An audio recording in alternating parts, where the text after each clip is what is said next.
Sarah Hart-Unger, welcome to the Lean Out podcast. How are you today? I'm great. Thank you so much for having me. It's a pleasure to have you. I've been really excited to talk to you about all the things you're doing. So, for the audience, people who don't know who you are, please introduce yourself and tell us a little bit about your work life balance these days. So I am a pediatric endocrinologist in terms of my medical specialty, and I'm currently working part time at about 60%. So I do 3 days a week of clinic. And then on the other 2 days, I have two podcasts. One I co host with Laura Vanderkam, who's a time management expert, and another one that I do solo. And so I have that content, coming out regularly there. Both are kind of about building a life that you love in different ways, and I also have a website that I've been writing at since 2004. And believe it or Wow. not, I published a book just about a month ago, which I'm super, super excited about, that builds on a lot of the work I've done with the podcast in terms of teaching people how to plan effectively. And then I also have three kids, ages 8, 12, and probably by the time this airs, maybe 14, and a husband, and we live in South Florida. Wonderful. And your podcasts are called, you have Best of Both Worlds, which I love the name, and Best Laid Plans. And then your new book also has that name, Best Laid Plans, correct? Yes, the book is Best Laid Plans, a simple planning system for living a life that you love. Fun fact, you don't get to choose your title of your book when you publish traditionally, but thankfully they saw the light and we were able to use the same title that I use for my podcast. That's awesome. And planning is something that you have been really into for a number of years. So tell me how it is that you got excited about planning and time management stuff. So I'm a big productivity nerd, and I also think there's like a little bit of a gendered aspect to this where like the females are doing it, it's planning, and when the males are doing it, it's like, life hacking or productivity, but I feel like it's all the same sphere. And I have been interested in it for so long because to me, if you have a system that's really effective, it's one of those sort of habits that is going to then impact everything else in your life. And yet sometimes I just noticed that we didn't spend a lot of time thinking about how to build these systems. I mean, maybe a little bit more in the sort of productivity bro sphere, those things were talked about, but not widely and not with a lot of specifics. So I just became really, really passionate about ways that one can plan in an effective and efficient way that's hopefully even a little bit fun, that will then feed forward to help us live more peacefully, do more of the things that we actually want to do, and then gradually move forward in the direction of our goals and dreams. And of course nothing is magical, but I feel like there really are techniques and tactics that work better than others. And I also feel like most people would really benefit from spending more time thinking about their own systems. And that's kind of where my whole planning universe was born. So are there particular methods that you've gravitated to, that you've experimented with, that just really resonate with you, and why? Yeah. So, one thing that I teach in my planning courses and work is something called nested goal setting, which I haven't seen represented in the exact same form anywhere else. And what that means is that you are engaging in a purposeful goal setting type of ritual at every time horizon from yearly to daily. So that means every year you're sitting down and spending a good chunk of time and effort thinking about what you want for the coming year. What are your biggest priorities? What does your dream look like down the road? Every season, you're getting that list of goals out and kind of doing a smaller planning session, thinking about the next few months. Every month, you're scaling it down a little bit more. You're just pulling out that seasonal list, and then you're getting a little bit more granular, putting things on the calendar.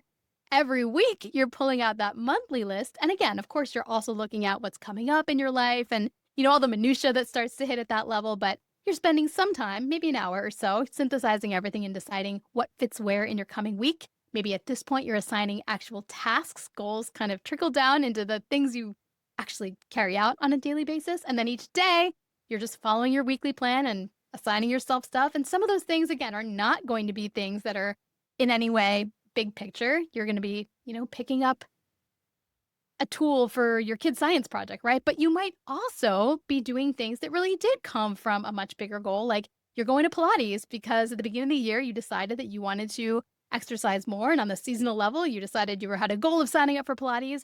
And then on the monthly level, you scheduled your sessions. And then on the weekly level, you saw where they fit into your calendar. And then each day you actually went. So, again, I can't say that every single thing that goes on your list is going to speak to bigger goals and dreams, but by having a systematic method, you're going to have a mix of both the things that need to happen, like that necessary reactivity to real life, but also the proactivity from the things that you really care about. I love that idea, and I feel like that I have been following this, but I didn't really know what to call it.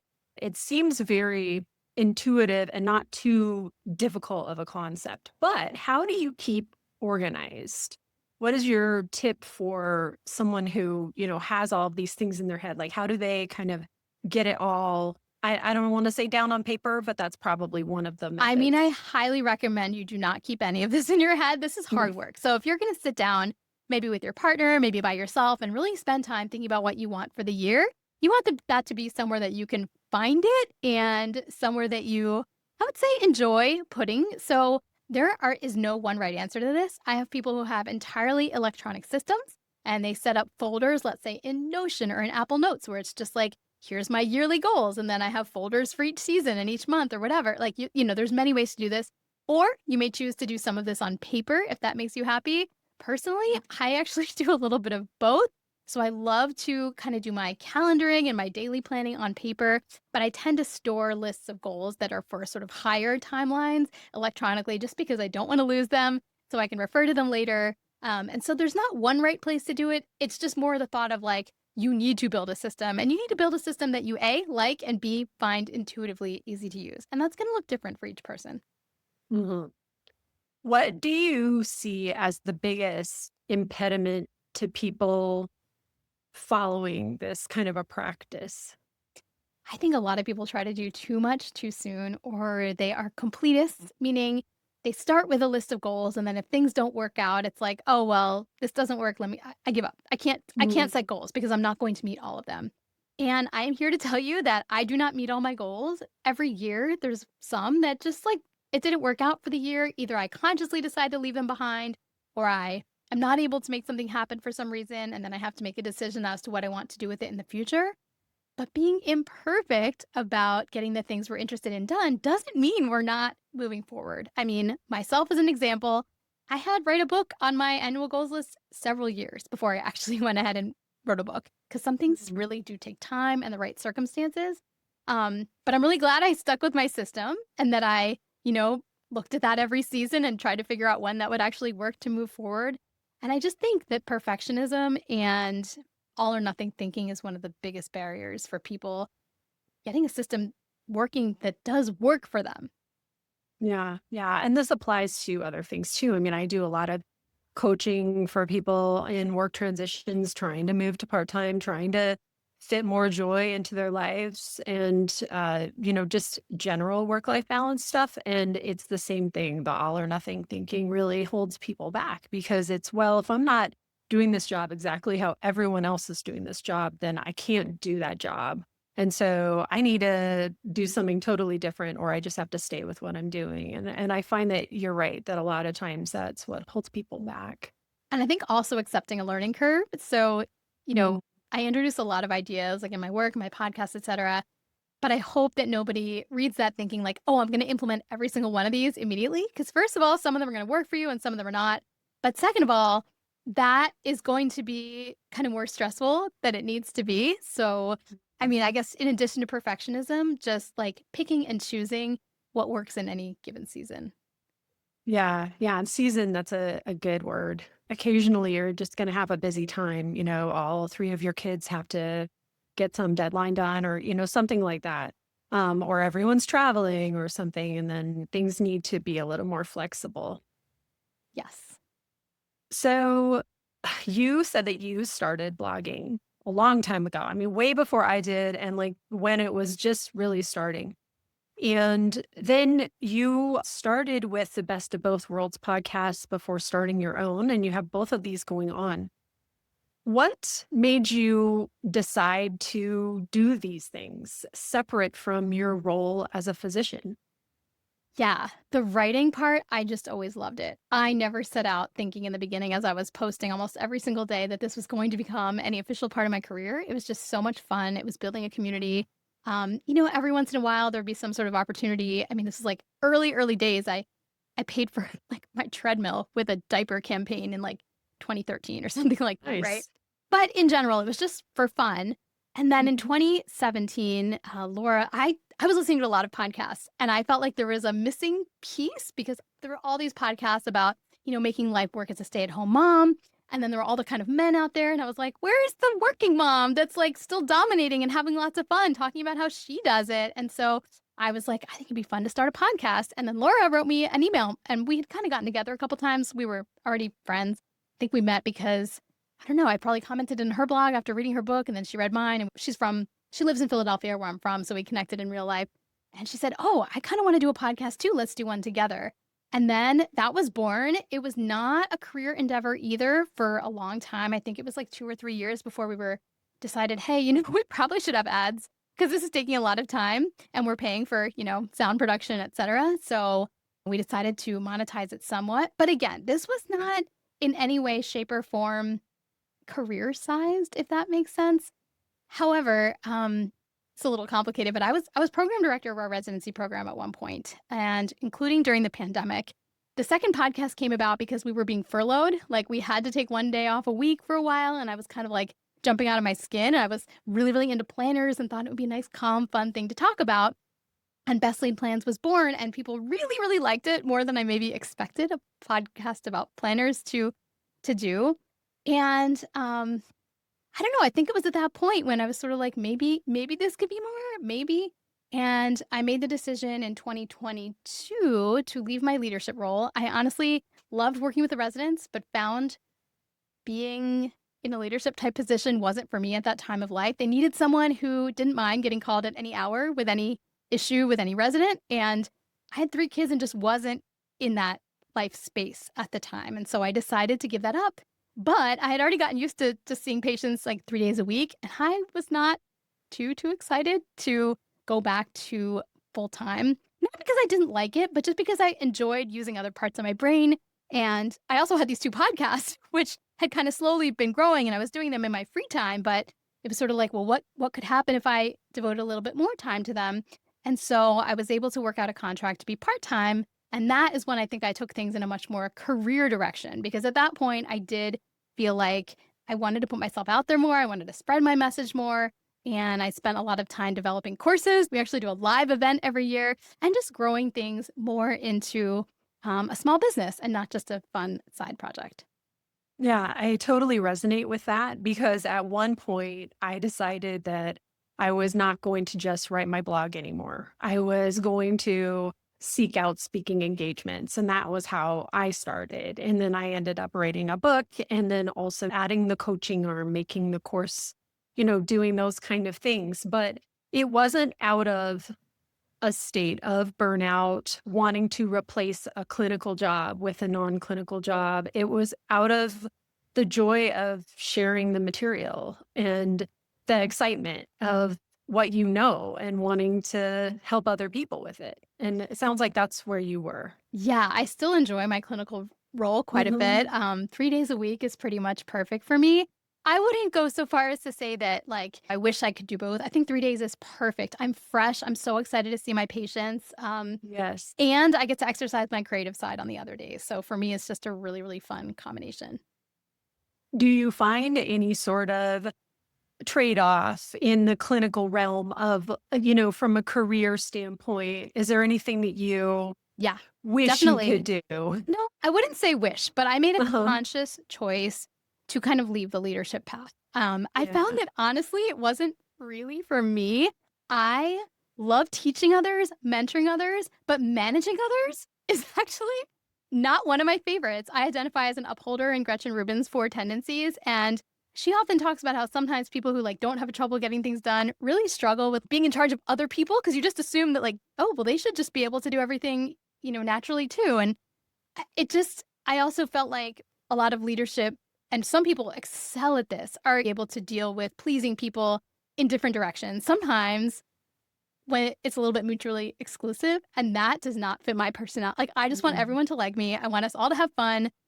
I um, just I didn't find my skill set was best used in that realm. But I do feel like choosing to go part time meant, I'm not somebody who would be on the docket to be the next division chief and not moving up in administration. And I think that's totally fair because someone who is choosing to be full time would deserve kind of more of those opportunities.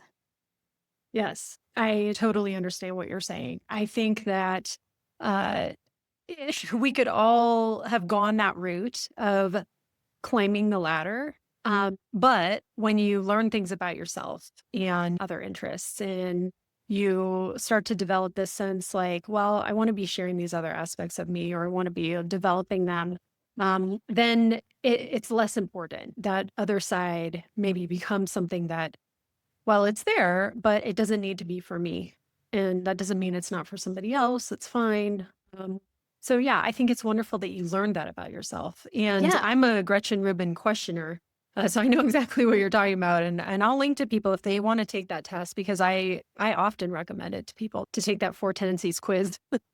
It's a great personality framework. I think it applies to planning techniques as well.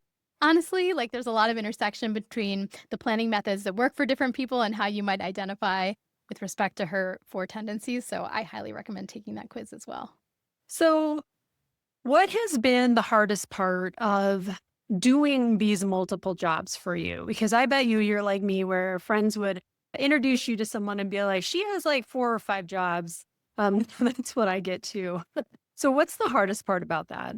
Yeah, to me the hardest part is, it's funny, like when I first did this split, I thought to myself, "Oh, the creative job is going to feel like such a break and it's so fun and loose and creative." And I do love it.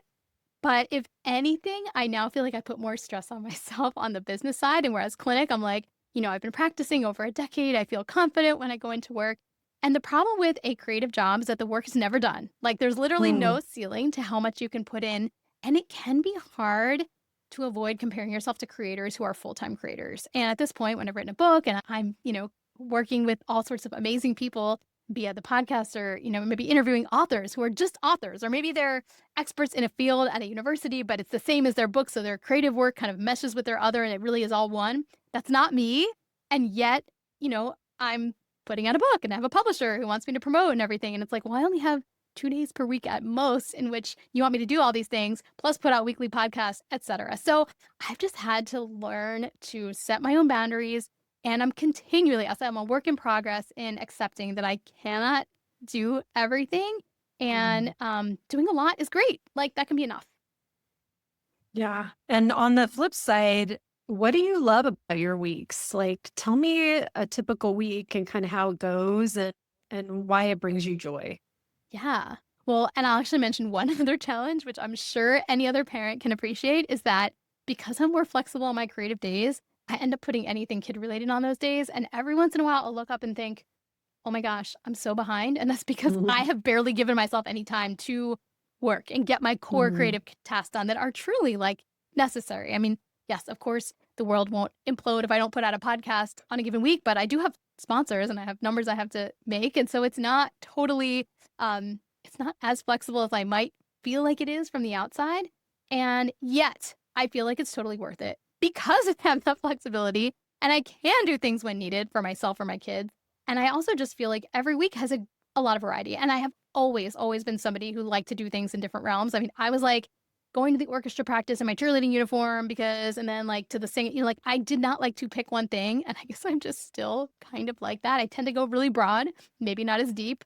And I feel so privileged that I'm able to exercise my creative muscles and write and meet interesting people and still feel like I'm growing my clinical skills, making a difference in the medical world. I just feel super lucky that I get to do both. I never wake up on a day and be like, "Oh, I wish this wasn't a this day." Like I'm usually really happy for the mix.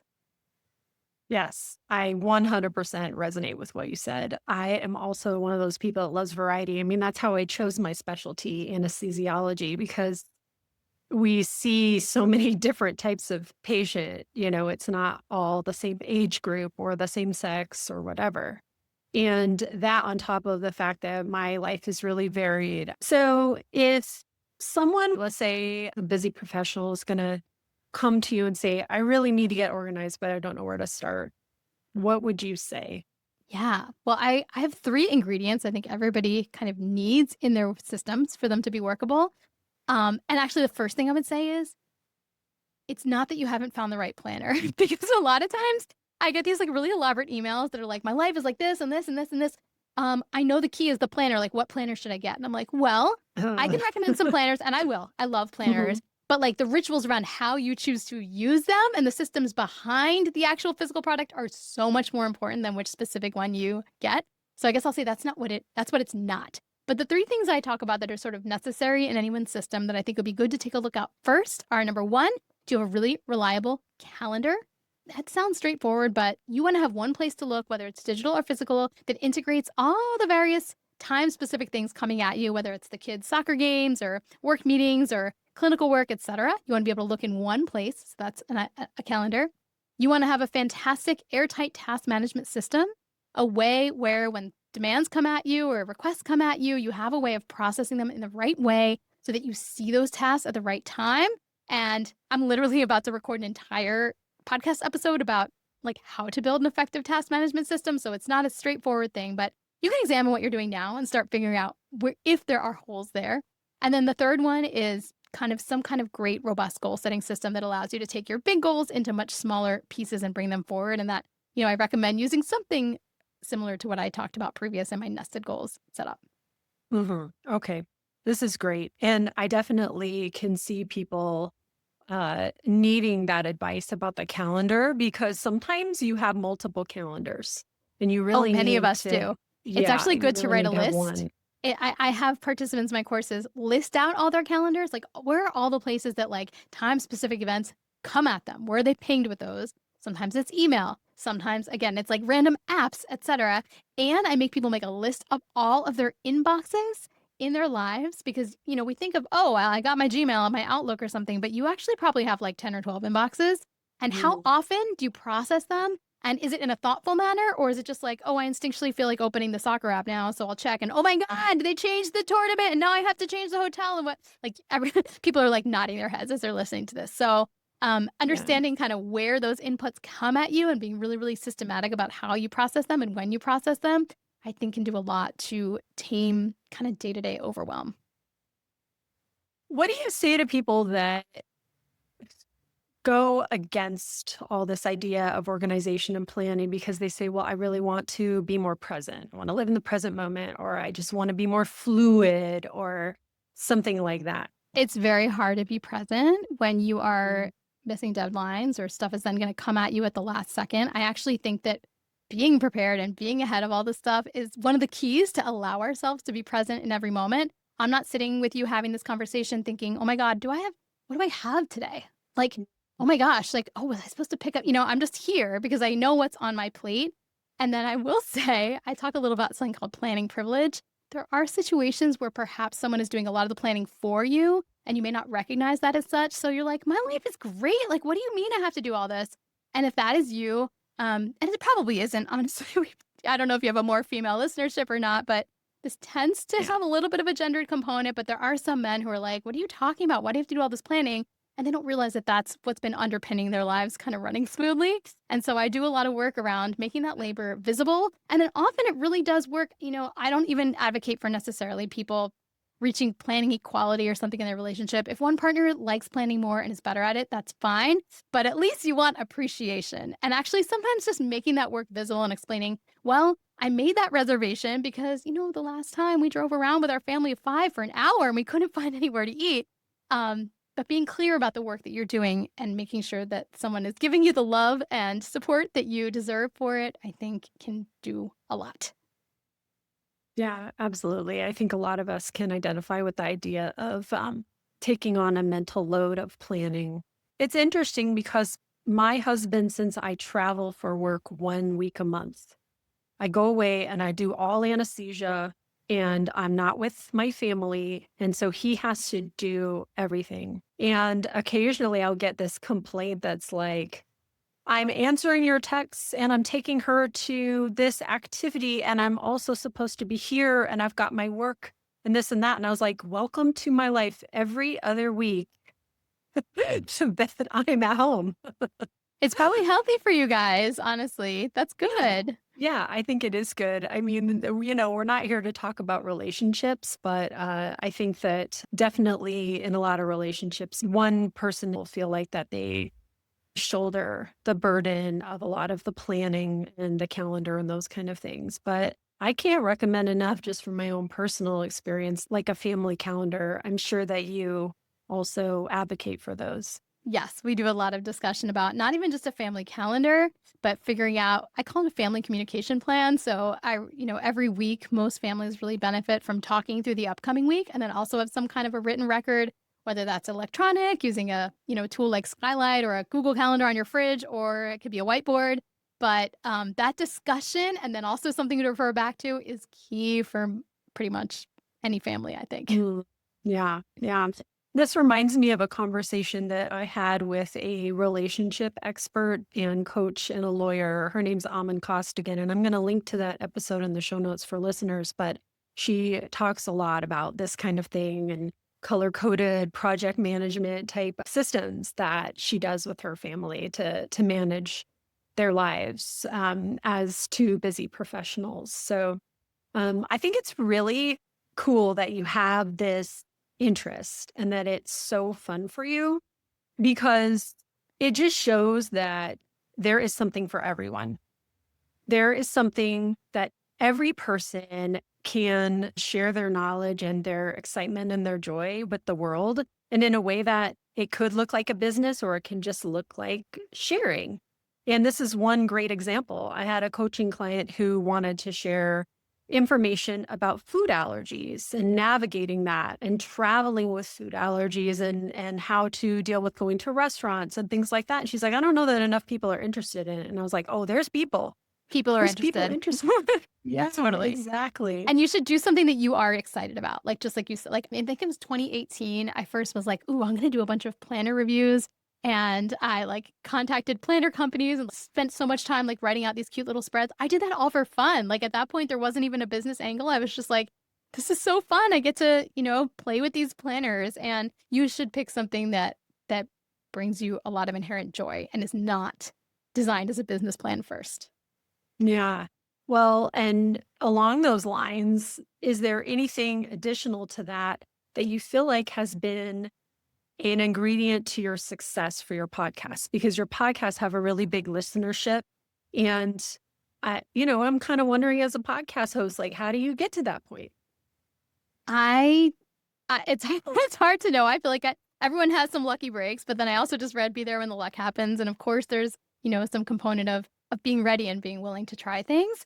Um, I don't have a great answer for why things have worked, and of course, they've only worked some, right? Like, yes, my podcasts have decent listenerships, but they're certainly dwarfed by many much, much, much larger podcasts out there.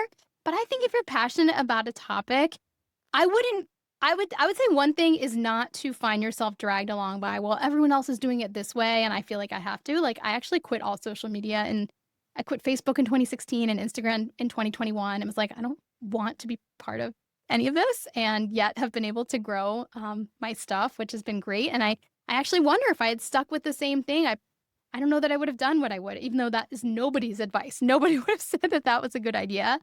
I would say relationships are so important, like, get to know people and value them for who they are and learn from them. And then I will say also to not be afraid to outsource things. So my podcast would not exist if we had not been fine losing money on it for quite a long time because I was never going to do the editing. And I know there's more AI powered tools for editing now, but back when we started in 2017, Mhm. in the old days, there weren't so many. And Laura was like, no, no, no, we're hiring this out. We want to spend our time doing what our talents are, which are writing out scripts and learning how to speak better and finding great guests, etc. We do not want to spend time learning how to use the app that makes our voices sound. However, that like, doesn't need to be part of our skill set. And at first I was like, oh, I don't know, we're going to lose money. And it was like, you know what? This podcast could not exist because neither of us had the hours to spend doing that. And neither of us wanted to spend time doing that. So I would say, don't be afraid to spend out on yourself sometimes. Another thing I've been never sad to hire out is design work. I know I'm not good at it, but having decent design, even just with your like little graphics, and some of my design's better than others, to be honest. But when I've done it and when I've invested in it, I've never ever regretted it. Like all of my workbooks are so beautiful, and I write the content, but I have nothing to do with how they look, and that's expensive. But I think it's been well, well, well worth it. It's interesting that you bring this up because every time I've heard a time management person talk, they talk about the idea of delegating.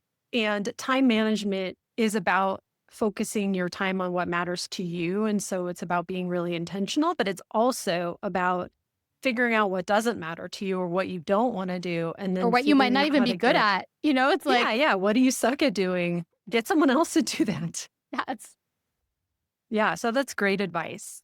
Sarah, is there any other advice you have for listeners who feel like they're stuck, feel like that they don't have something that brings them joy that they can turn to? I would say start small. If you're going to maybe just dip your toes into planning, think about how you can look ahead at your week as it's coming and maybe assign yourself. I actually call it a fun audit in all my courses and stuff. Assign yourself something that is just for you over the course of a week. And you can let your planning rituals grow from there. And if you want an overview of a very, very detailed planning system filled with many, many ideas of how you could plan at every level, then check out my book. We'll definitely make sure to link that. And where else can people find you if they want to learn more? Yeah, so my more than 20-year-old website is theshoebox.com. Shoe is just my initials, doesn't mean anything crazy. So theshubox.com, and you can find links to my podcast there, Best of Both Worlds with Laura Vanderkam and Best Laid Plans. You can find my course stuff there as well. I have a newsletter you can sign up for there. So really that's kind of the hub for everything. And then again, my book is available where all books are sold, both in paperback and in audio. Excellent. Sarah, thank you so much for being on the show today. It's been a pleasure. Thank you so much for having me. This has been so fun.